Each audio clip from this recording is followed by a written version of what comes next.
What's up guys, Escaped Alien here and welcome to the ship. So this is going to cover the 6th Metazoo Monday, which occurred on July 7th. Unfortunately, because Metazoo Monday number 5 was kind of a different style, they did it as a Discord live instead of the chat back and forth. I wasn't able to cover that one. I kind of didn't have the opportunity to look back and really get detail on the notes. So this is going to be Metazoo Monday number 6. So as usual, we're going to cover everything that Charlie says, if any of the artists jumped in, if Mike Ryan jumped in, and the questions that Charlie responded to will be covered as well. 4:03 p.m. Pacific Standard Time, and that's going to be 7:03 p.m. Eastern Standard Time for all you East Coast people out there.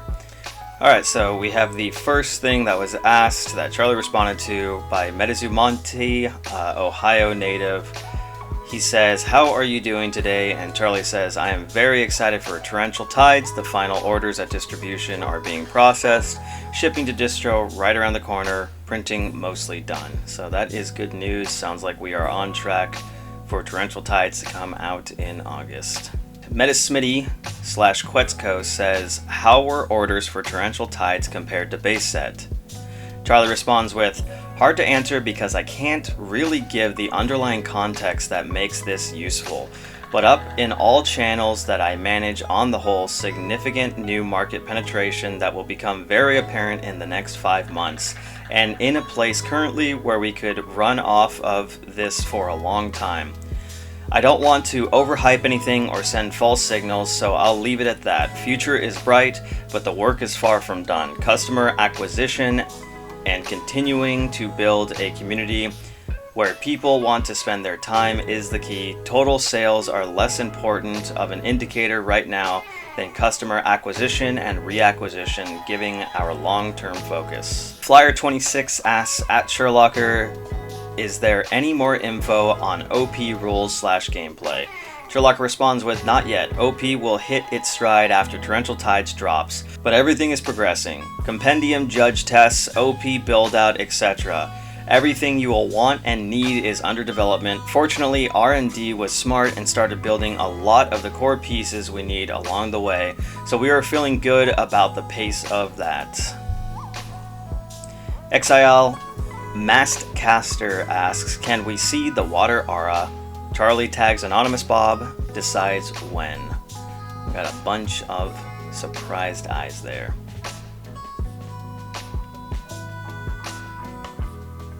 Everybody hyping up Bob, trying to get that spoiler. Alright, Kate Becker asks, "Maybe this is too early for this question, but will there be a possibility for pre-release event window to include weekdays?" Hurlocker responds with, "Def too early, but generally pre-release has something like a week or two to be run. So I imagine that should ultimately be doable when that becomes available. Our locals is on a Wednesday, so I sure hope so." Alright, Kate responded with, "Haha, I understand. Thursday is looking to be our day so far. Weekends are just too packed at our store." That makes a lot of sense. You're also contending with a lot of the big 3 big IP on weekends. Alright, Anonymous Bob popped in and said, "Someone call me?" And since we're in the same vein of that, so this was the spoiler for the water aura. And I know that probably doesn't show quite up in screen with how I have it recording. But a beautiful artwork by Kelsey Ticino, so really nice to see that. And it looks like the water aura is actually going to be card number 212 out of 212 on the base side of the set. So that's going to be your last card in base set there. Let's see, so Lore Keeper said, "What kind of spellbooks are you using at locals?" And Hurlocker responds with, "I cooked up a new orange/red that I'm excited to play. First deck that I built myself with a friend in like a decade. I'm a filthy net decker." Interesting. Never heard that word, a net decker. Alright, and there is Kelsey herself, commenting with a bunch of waves to Bob's spoiler. Got Ben doing a bunch of the aura symbol for water. Very cool, very exciting to see water. Spooky Babe asks, Hurlocker, Humble Con when? And Charlie responds with, I need to hold a garage sale and sell some stuff to raise money for it, but I do have someone who has discussed getting a nice Humble Dumple outfit and going around cons dropping potatoes that you can collect and turn in for prizes. Does that sound amazing to everyone else, or am I just crazy? I just want to do it up nice and get a really cool outfit, lol. Yeah, I think Charlie should definitely dress as Humble Dumple. I think that would do a lot for morale. Kate says, my kind of shenanigans. I agree, Kate. I agree. Alright, so it looks like Anonymous Bob also dropped another spoiler. So we have Freezing Rain. It looks like that's going to be a Terra there. I know he also, there we go. So he also posted it horizontally. So really nice artwork here by Jake Parker. Got a plane going through what looks to be an icy storm, so that's going to be a starter Terra. That's something to note. It looks like this is going to be a drastic change for gameplay here that Torrential Tides is bringing in. So that's a 1-cost water aura, and it has the move Icy Buildup. Units cannot move to or from this lane. So that is a pretty gnarly gameplay piece. You're probably going to see that being really well used against base sets Wind, because Wind has a lot of MP bonuses for moving units. So really cool, and I definitely recommend, so I finally am getting into gameplay. Just a little side note, definitely recommend getting into gameplay. You guys are going to grow a whole new appreciation for these cards by understanding what they do, and I think it really ties in the card artworks, you know, the flavor text, and just everything, the aesthetic of the card, when you understand how it actually works in the game. Okay, so we have a question from Raphael. I know you have a lot of questions coming at you, but when you have the time, I have a question. Is there going to be any kind of special card or prizes for Metazoo tournaments? Am just curious. And Hurlocker responds with, oh, got some good news for you. Someone get a link. I will probably not ban you for sharing it this time. And he is referring to the showcase. And that's what Kate Becker shared right there. So yeah, there is going to be a full-blown LGS kit for tournament play. It's super dope, and it has tournament packs in it that, if you guys haven't watched the Organized Play showcase, which you definitely should, I'll link it in the description of this video. It shows off that we are actually getting tournament packs that have opportunities to hit serialized cards of varying value. So I'm sure that's going to get a lot of people excited. You should be excited to play the game regardless. It's a really fun game. But those special prizes, I mean, that stuff helps, right? Helps pay for decks when you get to sell fancy cards to collectors. Alright, so we have a question from Metazoo Menace that Charlie answered. Metazoo Menace says, at Hurlocker, I know you felt Old Zoo could have been more fun and done more with the quote-unquote inks. Can you give any hints as to what you have planned, or if there is a secret rare beyond hidden rares in Torrential Tides? Alright, and Charlie responds to Metazoo Menace with, what we have planned in the universe of Metazoo is to give purpose to the different inks and define their relationships to be to collectively all written language, leaning into the tensions of these beings that exist in a legendary status and have both individual and collective agendas. Lots of room for creative work in there. The top rarity tier in Torrential Tides is still hidden rare, but there is some adjustment to the rarities that I think makes things incrementally more satisfying. The opening experience feels really good, and I think we have added some longevity to the experience so that you can open for a longer period of time and still have it feel fresh and exciting. Okay, so that's some good information right there. So it sounds like in the future, which we've heard this a little bit before, the inks do have a plan to eventually be in New Zoo. So that's really cool, because I know there's a lot of us that are big fans of the inks. Another thing that Charlie confirmed here is that the top tier rarity in Torrential Tides is still going to be that hidden rare. So it doesn't look like we have anything above hidden rare. There's no secret rares or anything like that. Doesn't sound like there's going to be any serialized cards in the actual base product.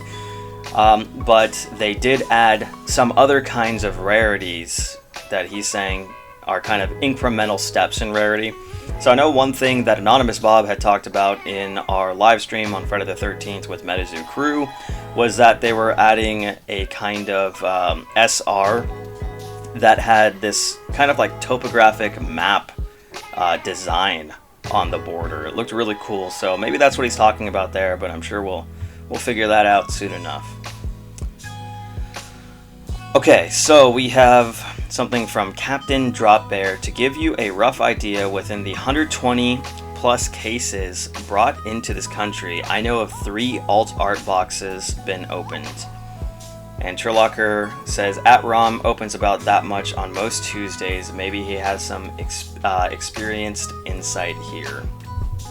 And ROM says, the data suggests roughly 1 in 7 cases an alt shows up in base set. Okay, so they were talking about, right, the alt boxes. So that would be for base set, the poncho boxes. So 1 in 7 cases is what ROM is saying. That's pretty gnarly. This one is from Monique. I would love to see full holo auras, like black holo, and then the color a different holo pattern or something would be real sexy. We like sexy cards, don't we? And Charlie responds with, without a doubt, there has to be some sweet aura bling in the future, right? I know, I'm looking forward to it. Okay, so that probably gives us a little bit of a hint on what's to come with auras. Shikamaru pwns anyone. Hopefully I said that right. They say, I saw this in the gameplay channel, but have wanted to ask this for a while. Any thoughts on introducing a mulligan rule? And for those of you that are not familiar with mulligans, when you are playing a game, a mulligan is basically a redraw of your starting hand. And certain games have different conditions for what's required if you take a mulligan. Like I don't know if it's an official rule, but I know in Magic, oftentimes what it's set to be is that if you take a mulligan and you redraw, you have to discard one of the cards in your hand. So just in case you didn't know what a mulligan was, to give you some context to that question, Hurlocker responds to that with, at TravisGQL, talk to me baby. I know some serious thought has gone into this side of things. And if you guys aren't familiar with Travis, he works for GameCubator Labs. I believe as an operations manager, but also helped build the gameplay.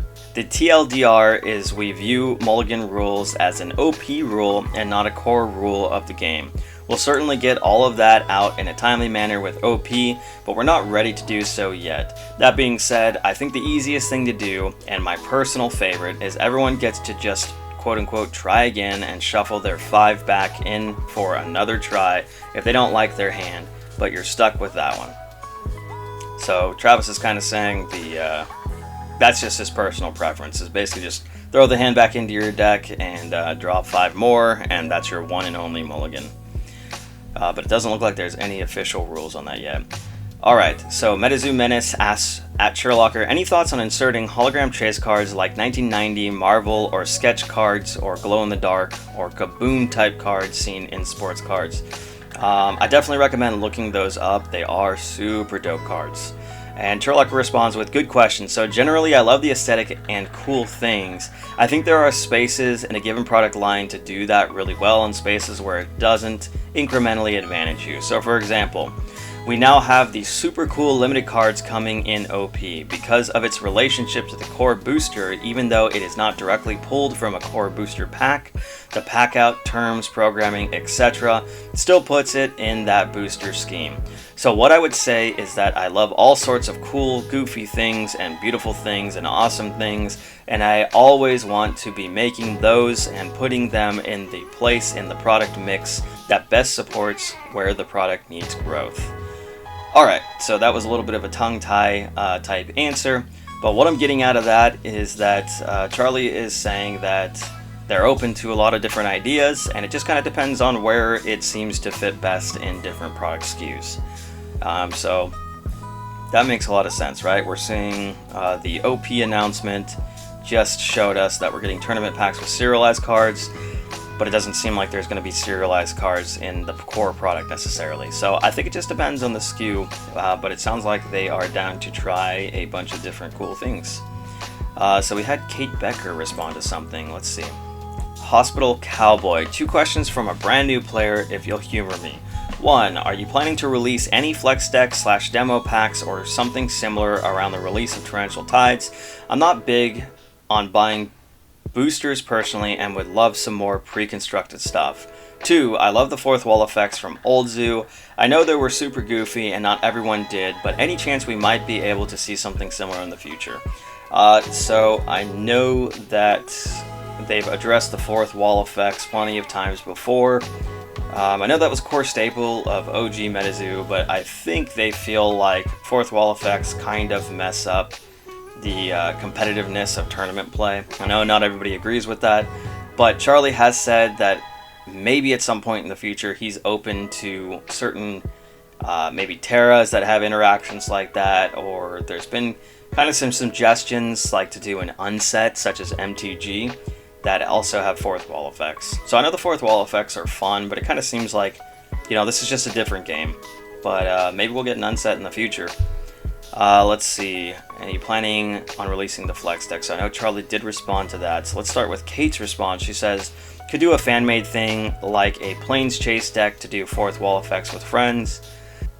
And then I feel like I've seen some new names on spoilers, unless I'm mistaken. So a lot of, looks like, a lot of people have gotten to spoil cards. They got a big diversity, so that's really cool. Travis also responds to himself about the mulligan question. Fun fact of the day, we don't even mulligan in playtesting. You're stuck with what you get. Skill issue, etc. So that's pretty interesting. But I guess that also gives you a pretty good idea of whether or not you can kind of get out of bad draw situations. We got a little Garfield there from Anonymous Bob. Alright, Castaway Cards says, at Hurlocker, as a collector, maybe you play too, I don't know. Did you get into any of the recent FF set from MTG? And FF stands for Final Fantasy. It is a pretty crazy set right now. Very expensive. Hurlocker says, so admittedly, I'm not a huge video game guy overall, so the Final Fantasy set didn't quite hit with me personally, but everything I've seen has been done beautifully. Universes Beyond is really good for growing TCGs broadly, an amazing front door to a rich world.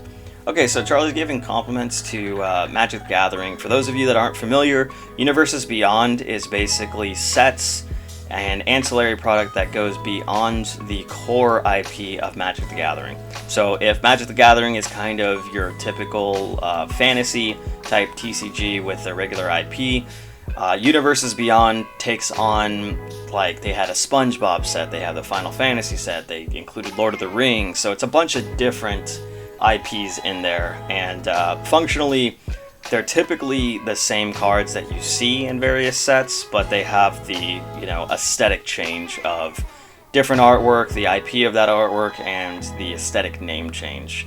So it sounds like Charlie is saying that that is good for growing TCGs broadly. Maybe that's something we'll see in the future, is these kind of crossover sets. So Kate says, I loved Plane Chase and other goofy add-ons, but getting my friends to play was another matter. Yeah, and that makes sense. I actually have some of the original Plane Chase sets in Magic the Gathering still sealed. So that's a dope little kind of old collectible from Magic that I have. Alright, so Ben responded to Hidden Level. Hidden Level asks, if you have 2 leftover pieces of lasagna and stack them on top of each other and heat it up, how many pieces of lasagna do you have? And Ben gives us a shocked face. I forgot the name of this actor. It's the Shake and Bake guy from Talladega Nights. So it looks like Charlie responded to another Metazoo Menace. Metazoo Menace was killing it tonight with the questions. Got a lot of responses. So Metazoo Menace asks, at Sherlock, a random thought. I'm sure you're very familiar with Mortal Kombat. What if a Collecticons there was a tower system where you can battle Metazoo staff, and at Travis GQL was at the top like Shokan, and if you beat him you got some crazy promo. At Hurlocker, where would you rank on the Mortal Kombat tower? That's actually a really fun idea. I like that. And in response to Metazoo Menace's question about the kind of Mortal Kombat style ranking of towers battling Metazoo staff, Charlie responds with, I think the concept of a tournament of champions fits really well into Metazoo's universe and experience. The idea of selecting your cryptids, creatively working them against your talents and each other's abilities, and then competing with stakes is awesome. I have a lot of thoughts about ways to make that interesting in the future. Definitely a stage 2 thought after organic grassroots OP has the support that it needs to start moving. And then he follows up with, also, you've had super interesting questions this week. It's been fun. I agree. Metazoo Menace was killing it tonight. Let's give Menace a burger for that one. Alright. PvE mode. So, Hurlocker responds with PvE, but it's just me hiding in the woods, throwing rocks and twigs at you while you try to re-sleeve your deck. Maybe we can get a Metazoo Carnival going. That could be one of the things that you interact with. And PvE, if I'm not mistaken, I believe it's player versus environment. And then Kate responds, Charlie Hurlocker, new cryptid confirmed. That's a good idea. Maybe we'll get some funky promos in the future. Some cute stuff. Silver Snorlax 204 had a bigger question. Let's go ahead and read that out. Hurlocker, is Metazoo currently supporting tag grading with card information on Metazoo? I do recall a statement being made about that database being available to the quote-unquote big three, but did not know if tag had also requested data for their grading operation. Tag Grading is kind of a newer company if you're not familiar with that. They have super clean, very beautiful slabs. They're like crystal clear slabs, and their label is actually clear too. It's almost like engraved on the label. Hurlocker responds to Silver Snorlax 204. Happy to do so. If you know anyone that works in their catalog team, just throw me in an email or a message with them. Very easy to get people set up. That's really cool. So Charlie basically said, if you guys know anybody that works at Tag and you want to be able to grade new zoo at Tag, go ahead and get them linked in. Alright, Hospital Cowboy. That was the question about the flex decks / demo packs being renewed with each set and the fourth wall effects. So Charlie responded to both of his questions. We had read Hospital Cowboy earlier. 1, I do not believe flex decks will come with every release. We don't think of it as explicitly tied to a set. It's an ancillary product in support of demo and play. That said, if you haven't seen the showcase on OP above yet, check it out. Sounds like you might enjoy dynamic decks, which are coming. And that is something that was talked about in the prior Metazoo Monday that was a different format. It's also in the OP video. Like I said, definitely check that out. The dynamic decks kind of seem like they're going to be a way to kind of do almost close to a draft-like setup. I would say it's kind of like Jumpstart for Magic, maybe. That's the closest product that I could probably compare it to, but I still think it's got some unique aspects to it. So I don't think it's quite Jumpstart, but I think that gives us a little more of, like it says, dynamic deck, dynamic play. Number 2, addressing the fourth wall. I've talked about this a lot in the past, but basically fourth wall is a fun concept that is a bad basis for the game to succeed broadly. But I think it's an awesome format, and our game absolutely has options built into it where you could comfortably build fun play mechanics that engage with this. For me personally, the idea that excites me the most is an event. Maybe at cons or something where unique rules kick in based on 5th ever-present Terra or something.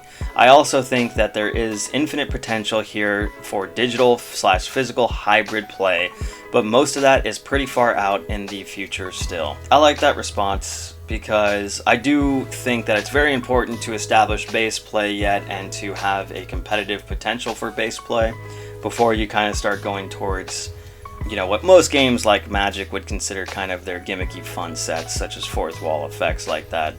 Okay, there was a giveaway that Ben ran, and it was Mothman, Cumberland Dragon, Awful Phoenix, Raiju from Convention Series 1. How cool is that? That was a stacked giveaway. And we had 102 entries with Dad Hat winning the giveaway. So congrats to you, Dad Hat. That is a stacked giveaway. Alright, so we have a question from Rico at Hurlocker. Congratulations on getting so many great people involved, including the creator the Magic with a little magic thing. So I think he's talking about Magic the Gathering with Richard Garfield. Are there also new additions / hires we don't know of yet? New artists, etc. We got a little surprised eyes reaction there going from a lot of people. Alright, let's find that response. And Charlie responds to Rico with, most of the contributing team is not public facing, invisible people make everything possible, and we are forever grateful for them. Being a company face is really a role unto itself and necessarily conflicts with a lot of what has to get done to make sets real and deliver on time. Not something I can explore in extreme detail, but I will say that TCGs are one of the most complex products in all tabletop gaming, and it's not really close. I think a lot of people would agree with that. Alright, so Zealous TCG asks, Metazoo dice/dice bags, ? And praying hands. Shout out to Zealous. Make sure to check out Zealous's channel. He is a G in the Metazoo community. Charlie responds with, I wish the economics made sense to make like 100 amazing original arts sleeve designs, and then just a massive Metazoo sleeve farmers market where the artists all stood by their sleeves and sold them. I would leave with $- to my name.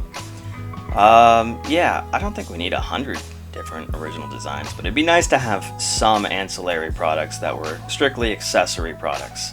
Because as much as I love my old Zoo, I don't necessarily want to put new cards in the old Zoo card sleeves. I want to put them in some new sleeves. And I want to play on more new playmats, I want to have deck boxes, and I want to have binders. So, Hurlocker, Charlie, I'm a purchaser if you make those things. And I think a lot of other people are too, so just something to chew on, alright? Alright, Castaway cards. Any chance John Gagney will be at Collecticons? The person is a fantastic artist. They all are, really.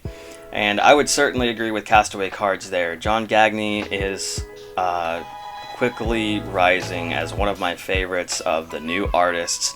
There's a ton of talented people, but John's got some exceptional pieces. And Travis says, I hope so because they all have all my favorite arts, some of which y'all ain't even seen yet. Little devil smiling face. Travis, you little rapscallion, you're always bragging about stuff. I told him to. I made sure he knew. You'll see it coming up.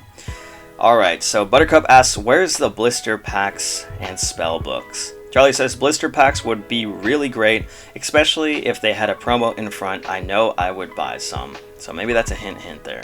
I'm gonna definitely give a surprised eyes react there. Old Man Catchem says, at Hurlocker, can you please give us a HR snipe? So we're talking about a hidden rare snipe.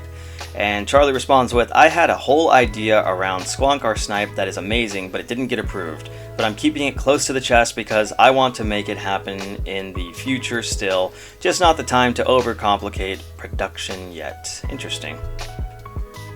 Yep, there's me. Travis, always out here bragging. It's true. It's true. Sometimes Travis says some stuff on the back end that makes me really jealous. Alright, let's see. Kate, I feel like there is a team rivalry developing. I cast my hat for Snipe. Oh, Snipe versus Squonk, huh? That is kind of interesting. There's fanboys of each. Yeah, and Travis said, I do love a good tease. What a guy. What a guy. Outside Bucky, Spooklight is better than Squonk, is better than Snipe. Just saying. Wow. A Spooklight fan. That's pretty cool. Dad Hat won. Congrats, Dad Hat. Everybody gave him some hug emojis and apparently some potatoes. I'll throw in one potato and a fire emoji. Yes, everybody congratulating Dad Hat. Alright, so we have Lorekeeper Tormentic. Make sure to check out Tormentic's videos. Any specific type of content you'd like to see more of being made at Hurlocker. And Charlie responds with, I just love seeing people create with Zoo. I think there's a lot of content of basically every category that is not being made that could be made. But I also know that the experience of creating content gets richer as the game continues to put out cards. That is true too. Yeah, and there's basically all the content creators that make Metazoo content, they're friends. It's a lot of really cool people out there. So definitely recommend following the Metazoo content creators and chat with them. They're fun people. SYC Gaming, how can we send our local LGS info to sign up for OP or to start offering product? Mine told me their distributor didn't offer Zoo. Hurlocker responds with, first, they should ask their distributor for Metazoo. Those requests matter a lot. Second, Cardi.io is always available to onboard for everything, and because the OP software will be with them, it should be the most straightforward way. We will have in-depth guides on super solid information when it gets rolling. Okay, so if you have an LGS that isn't carrying Metazoo yet and their distributor doesn't offer it, Charlie's recommending that you first ask them to request it from their distribution company, and secondly, they can also go to Cardio. Alright, so Charlie at 5:04 p.m. my time, which will be 8:04 p.m. Eastern Standard Time, says, "Thanks everyone for spending another successful community hour together. Heart. See you next time." Everybody gave peace outs. Hurlocker also said, at DadHat, "Let me know where to send the invoice for the shipping and handling on that giveaway. Should be a couple hundo. Putting a lien on your hidden rares from Torrential. Better get that settled." DadHat responds with, "Worth it to be honest." Little sassy man. Alright, and then Travis also says, "We have a basic walkthrough guide on how to sign up with Cardio in the Frequently Asked Questions channel." Alright, so you can always tell your LGS to join the Discord and go to that channel. So yeah, there you go. That is Metazoo Monday number 6. I'm really glad that we're continuing this. We're a month and a half into Metazoo Monday, and I'm really sorry for not putting a video together for number 5. I was kind of bummed. Kind of had some program issues. But basically it was a big conversation regarding organized play. So I recommend that if you kind of want to recap on what Charlie spoke about, it was just additional clarification items for the most part on the organized play video. So like I said, I'll link that in the description of this video. Make sure to check that out. And you can always pop into the Discord to discuss it, or you can comment on the video here, and maybe people can fill in the gaps on some of the questions you might have about organized play. So I hope that this continues to help you out if you can't make it to Metazoo Monday, but if you can in the future, definitely recommend it. Charlie tries to respond to as many people as possible, get to interact with the artists, other staff members such as Travis and Mike Ryan, and then also just get to have some fun going back and forth with your fellow Metazoo community members. So appreciate you guys always checking it out. Don't forget to like, subscribe, and comment on this video. This has been Escaped Alien. I will see you guys next time. I'll go ahead and drop you off back on Earth. Peace.